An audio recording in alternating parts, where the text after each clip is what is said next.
There is something strange about 3 a.m. Not midnight, not 1, not even 2, but somewhere around 3. You wake up, no loud noise, no clear reason. You check the time, 3:07 a.m., and suddenly your thoughts feel different, heavier, sharper, more urgent. A small worry becomes enormous. A memory feels raw. A decision feels life altering.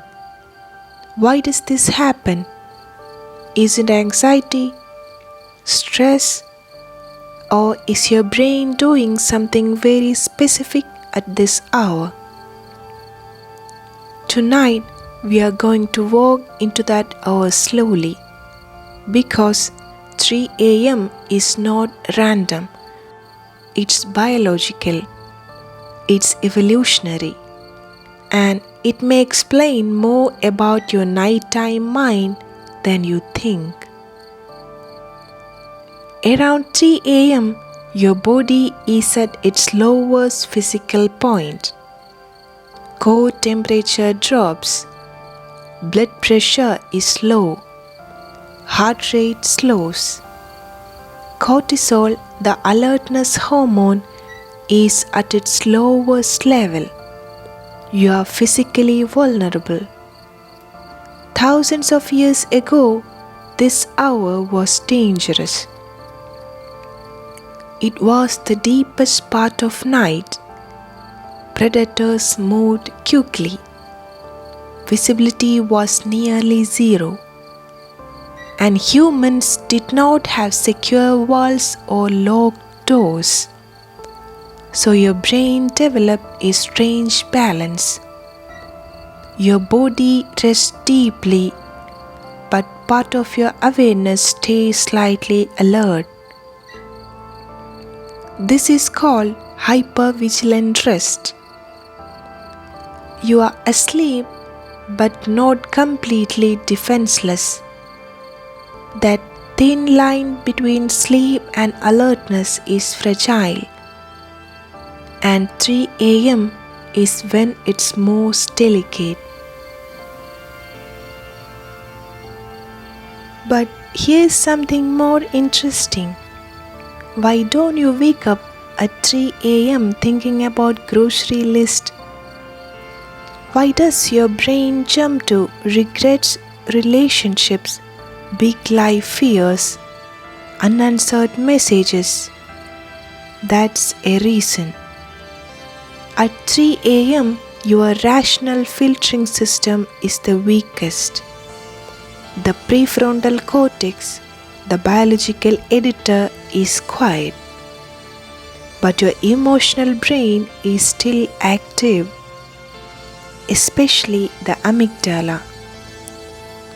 When the emotional center is active and the rational editor is dim, thoughts lose balance. Small things feel large. Temporary problems feel permanent. That's not weakness, that's neurochemistry. At 3 a.m., the world is silent. Not evening silent, true silent. Traffic stops, voices disappear, movement slows. Your sensory system loses external input. When external noises drops to near zero, internal noises become louder. It's like turning off background music. Suddenly you hear every small sound in the room. The same happens inside your mind. 3 a.m. amplifies internal signals. Rain changes this. Rain fills silence without threat. That's why 3 a.m. during rain feels different than 3 a.m. in stillness. One feels heavy, the other feels contained.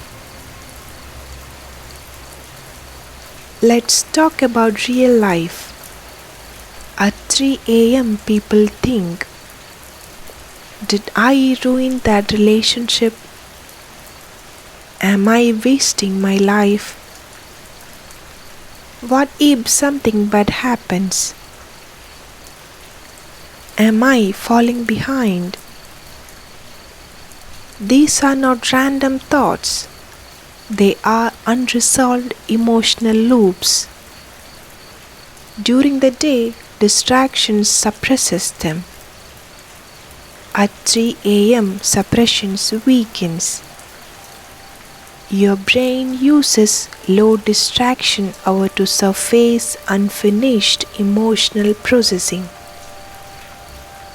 It feels dramatic, but it's maintenance. But here's a deeper mystery. Why do thoughts at 3 a.m. feel extensional? Why not just emotional? Why do they become about meaning, purpose, mortality? Because at 3 a.m. your brain senses vulnerability, and vulnerability triggers survival reflection. In evolutionary history, if you were awake at this time, something might be wrong. Your brain scans for threat. In modern life, threats are not predators, they are social failures. Loss, loneliness, uncertainty. So the brain scans those instead. That's why the thoughts feel larger than life. Around this hour, melatonin peaks. Serotonin is lower. Emotional regulation dips. This creates a temporary imbalance.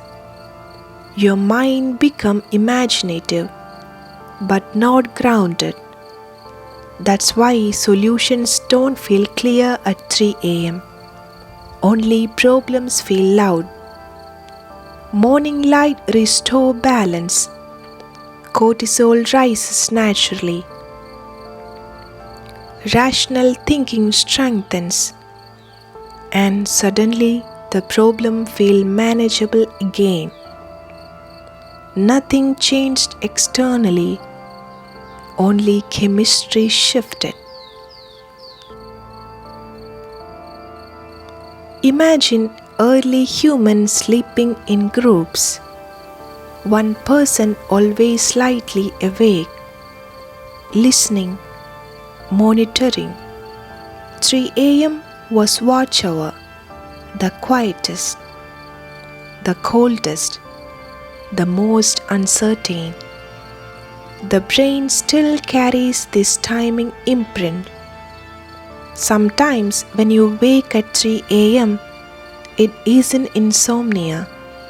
It's the ancient watcher briefly surfacing, scanning, checking, then resting again. But in modern life, that scan turns inward. Instead of checking for predators, it checks your life direction. That's why 3 a.m. thoughts often feel like evaluation. Another layer. At 3 a.m., most of the world is asleep. Your social brain knows this. Humans evolve in groups. Isolation at night historically means danger. So even in a safe home, the brain interprets 3 a.m. wakefulness as temporary isolation. Isolation amplifies emotion. Rain softens this because it creates presence. Sound equals environment. Environment equals connection. Even artificial rain can reduce that isolation signals. Remember the beginning, the sharp thought at 3 a.m., the sudden emotional intensity. Now you know your body was its lowest physical point. Your emotional brain was active. Your rational filter was quiet. The world was silent. Your ancient vigilant system briefly surfaced. All of that combined creates the 3 a.m. experience. It's not supernatural. It's not weakness. It's timing. But here's something we hasn't answered. If 3 a.m. is when your brain is most vulnerable, why do some people feel creative at this hour? Why do writers wake up these ideas? Why do certain breakthroughs happen in dark? Is vulnerability linked to creativity? The questions open something even deeper. And it might explain why night thinking sometimes changes lives. We will explore the next. For now, if you ever wake at 3 a.m. and your thoughts feel heavier, remember this. It's an ancient hour. Your chemistry is shifted. Your awareness is thin but alert. The night is at its deepest, and your brain is simply scanning. Soon, morning will return. Light will rise. Cortisol will climb. Perspective will rebalance. But for a brief moment, at 3 a.m., you meet the quietest version of your mind. Not broken, not dramatic, just exposed. And rain, if it's falling somewhere nearby, makes that exposure feel less alone.